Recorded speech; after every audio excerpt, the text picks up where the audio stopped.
Dear friends. तो start करते हैं आज का हम लोग का नया टॉपिक, वो इकोलॉजी एंड एनवायरनमेंट।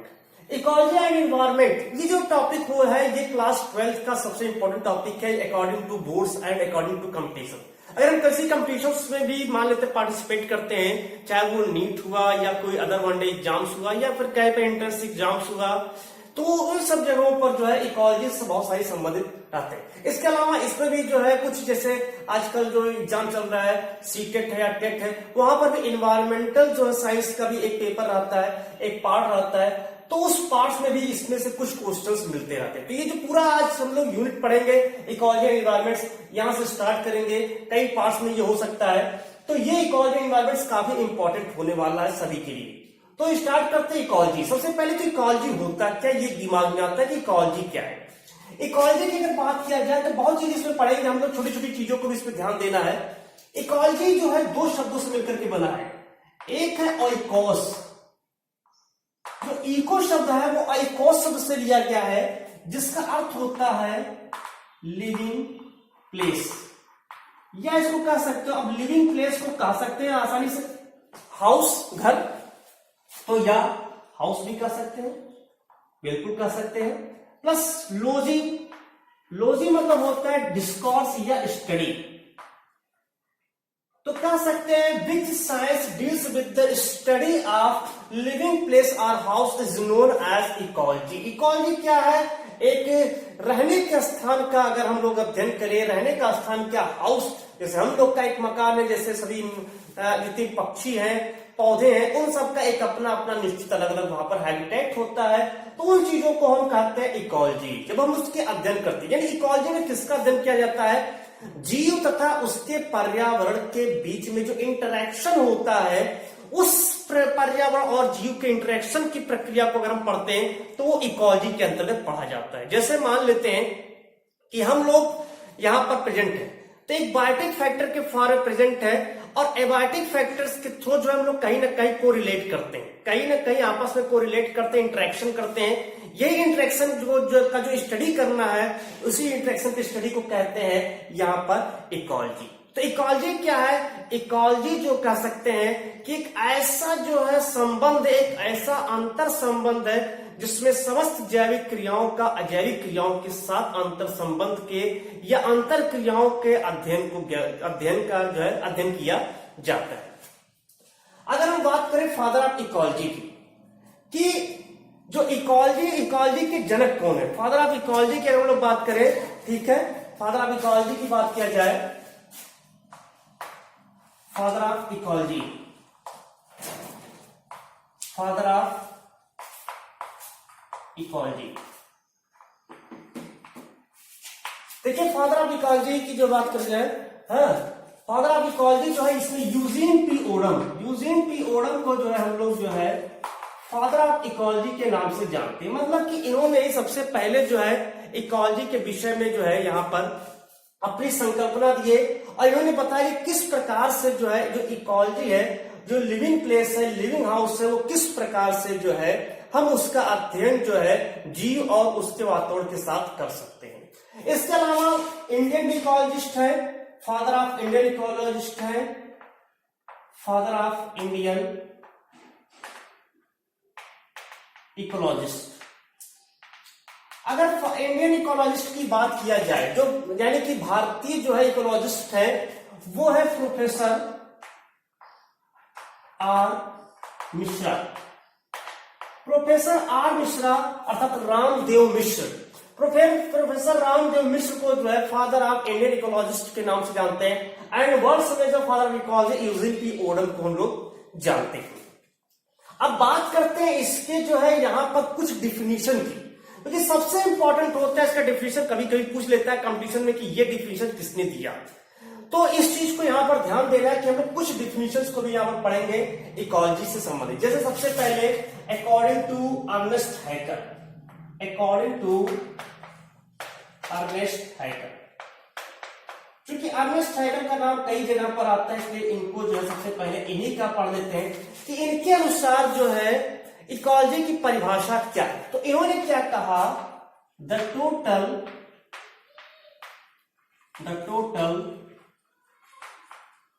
जो अर्नेस्ट हाइकल इनकी बात करें तो the total relation of the living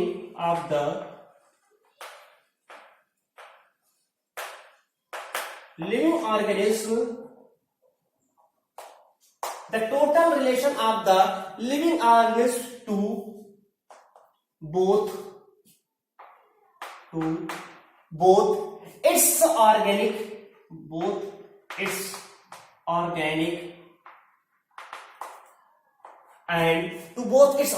and inorganic environments.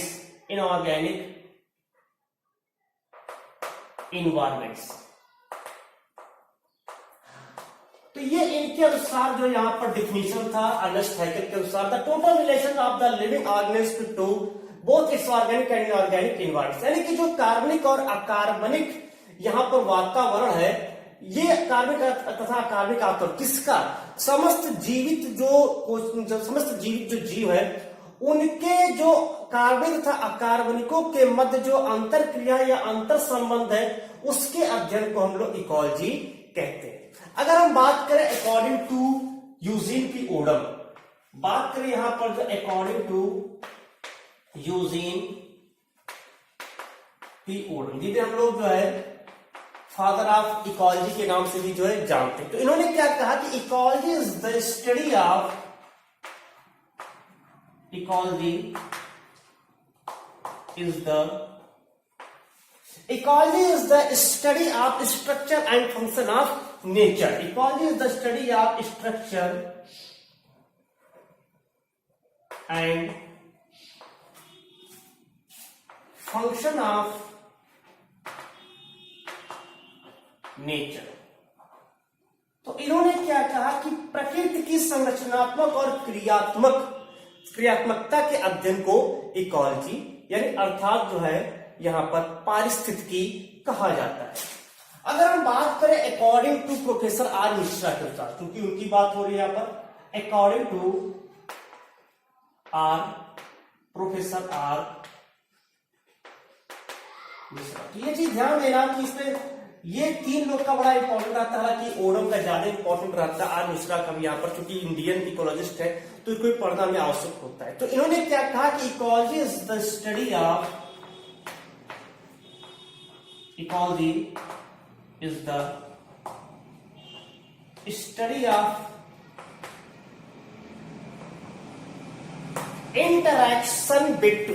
interaction of form, function and factor, interaction of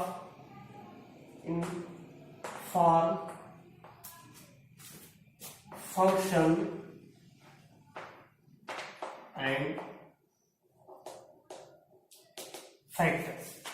तो ये यहां पर देख रहे हैं कि ecology is the study of interaction in form, function and factor. तो इन्होंने क्या कहा कि जो रूप है, क्रिया है या जो कारक है उनके अंतर संबंधों के अध्ययन को जो है हम लोग इकोलॉजी कहते हैं। तो ये इकोलॉजी की कुछ परिभाषाएं थी जो कभी कभी मान लेते हैं, किसी एग्जाम से पूछ सकता है कि ये डिफिनेशन किसने दिया। अब बात करते हैं इकोलॉजी के ब्रांचेस की। अगर हम ब्रांचेज ऑफ इकोलॉजी की बात करें, बहुत छोटी छोटी चीजों को भी यहां पर ध्यान देना है। ब्रांचेज ऑफ इकोलॉजी, अगर इकोलॉजी की शाखाओं की बात किया जाए तो इकोलॉजी को जो है मुख्य रूप से अभी हालांकि हम लोग मॉडर्न क्लासिफिकेशन भी पढ़ेंगे, लेकिन यहाँ पर मुख्य रूप से अगर हम लोग बात करें तो इकोलॉजी को दो शाखाओं में बांटा गया है। पहला है आर्ट इकोलॉजी,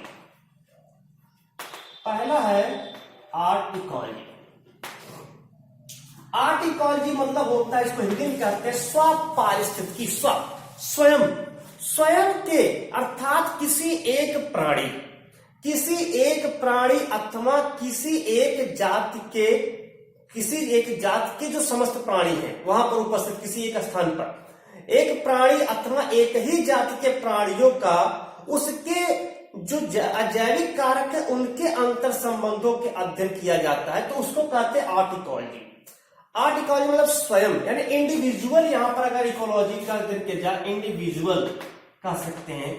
इंडिविजुअल जो है यहां पर उसके जो बायोटिक एंड एबायोटिक कंपोनेंट्स के जो है इंटरेक्शन की बात करें तो इंडिविजुअल अगर इंटरेक्शन हो रहा है तो उसको हम लोग आर्ट इकोलॉजी कहेंगे।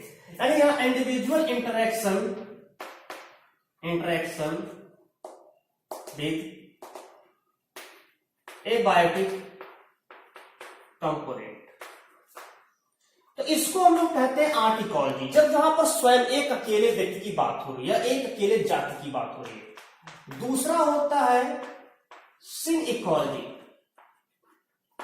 संघ पारिस्थितिकी, इसको कहते हैं संघ पारिस्थितिकी। जो सिन इकोलॉजी होता है, सिन इकोलॉजी की बात किया जाए तो यहां पर क्या है कि किसी एक जाति के संपूर्ण जो वहां पर प्राणी है, या जो पूरे समुदाय की बात करें, या किसी जो इकोसिस्टम की बात करते हैं, अर्थात यहां पर हम समूह में बात करते हैं। यानी यहां पर इंटरेक्शन कैसा हो रहा है, कम्युनिटी इंटरेक्शन हो रहा है, कम्युनिटी इंटरेक्शन यहां पर देखने को मिल रहा है।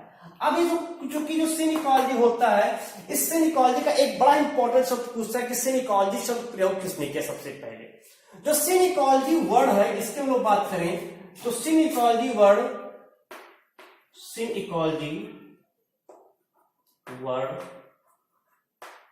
used by Schroeter and Kirchner। Schroeter and Kirchner ने सबसे पहले जो सिन इकोलॉजी शब्द का प्रयोग इन्होंने किया।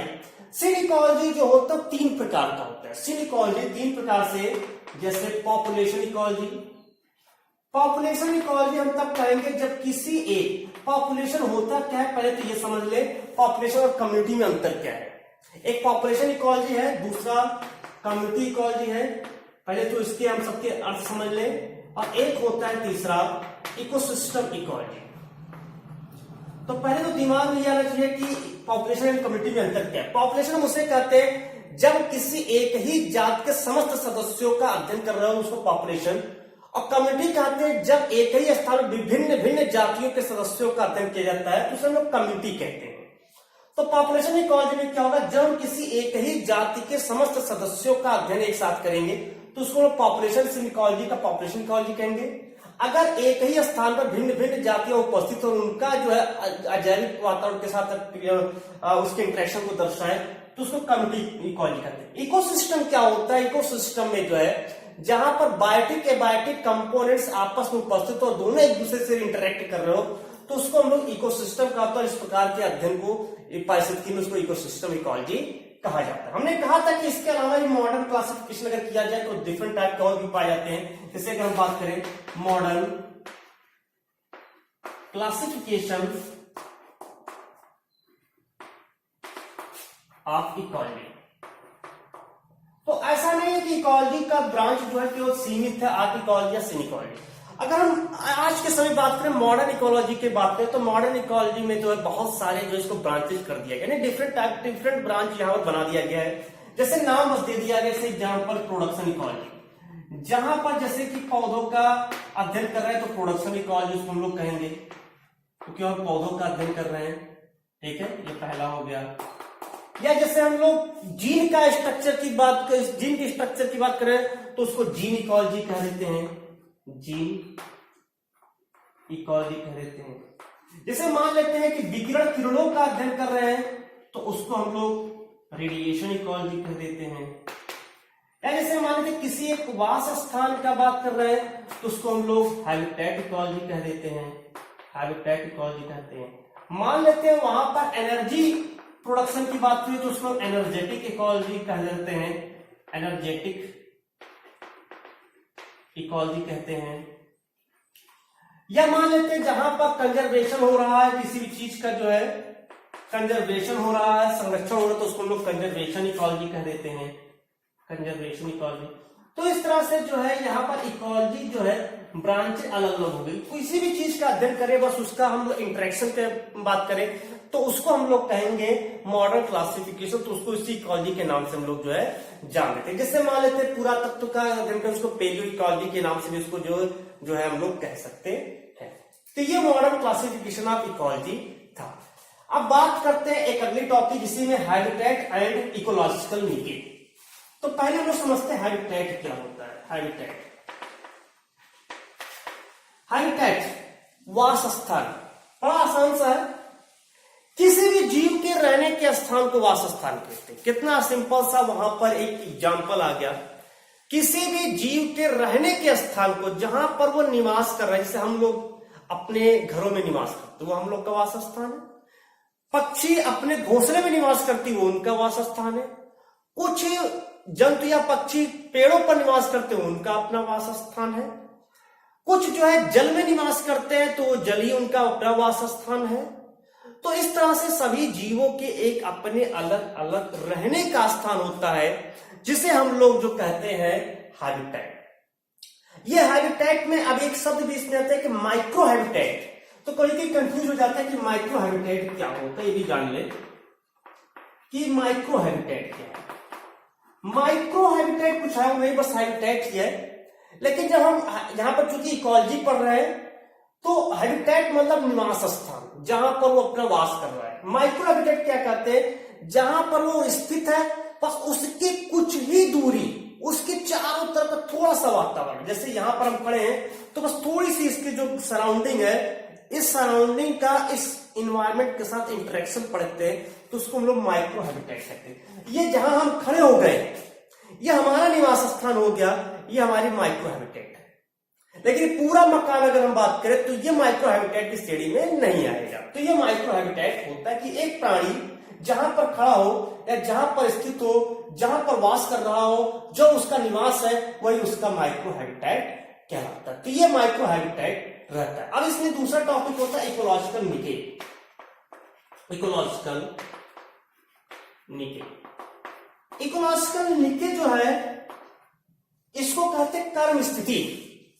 कर्म स्थिति, इकोलॉजिकल निके अर्थात कर्म स्थिति। कर्म स्थिति क्या है, जैसे मान लेते हैं कि हम लोग का एक निवास स्थान हैबिटेट है, लेकिन ऐसा तो है नहीं कि हम वहीं पर अपना सारा काम कर रहे हैं। जैसे किसी की शॉप भी है तो वो शॉप है मार्केट में कहीं और उसका घर कहीं और है। जो शॉप है वो शॉप वहां पर क्या है, उसका जो है व्यवसाय है, व्यवसायिक भूमि है, उसकी कर्म भूमि है वो। और जहां पर वो रह रहा है वो उसकी जन्मभूमि है।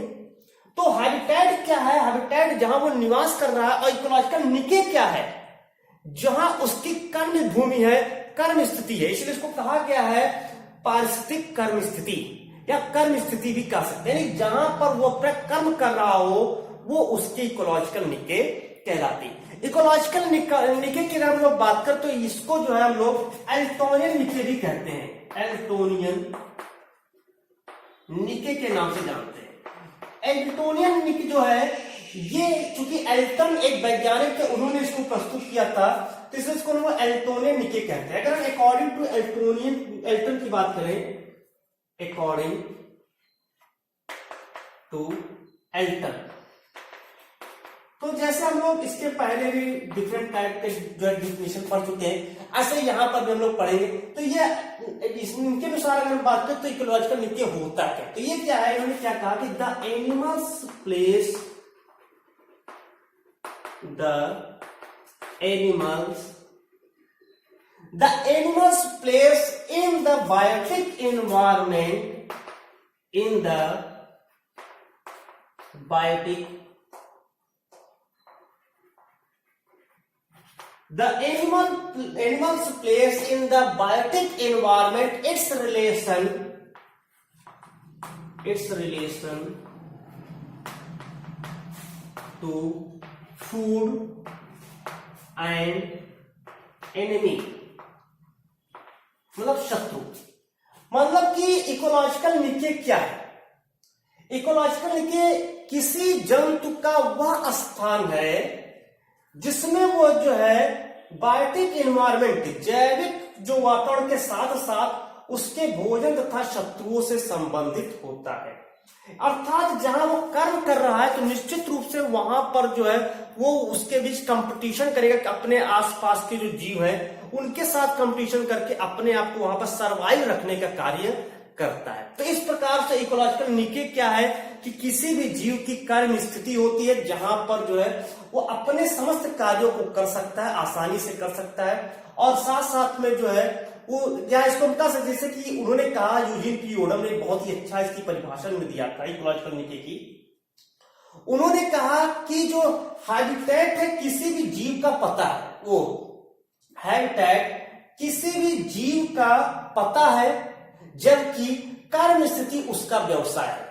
बहुत ही अच्छी उन्होंने डिफिनेशन दिया कि हैबिटेट किसी जीव का पता है जबकि कर्म स्थिति अर्थात निके उसका जबकि कर्म स्थिति उसका व्यवसाय होता है। यानी जैसे कि पता मतलब कि उसका निवास स्थान और व्यवसाय मतलब जहां पर उसकी कर्म भूमि होती है।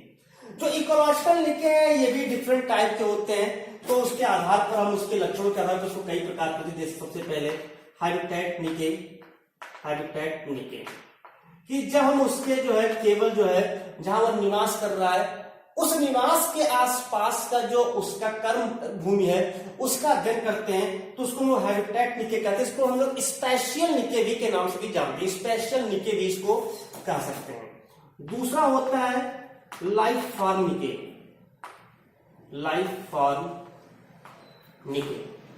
मतलब कि उसकी जीवन शैली कैसी है, जीवन शैली के साथ साथ कैसे उसकी कर्म स्थिति बन रही है तो उसके अध्ययन करते हैं तो उसको हम लोग कहते हैं लाइफ फॉर्म निके। तीसरा होता है रीजनरेशन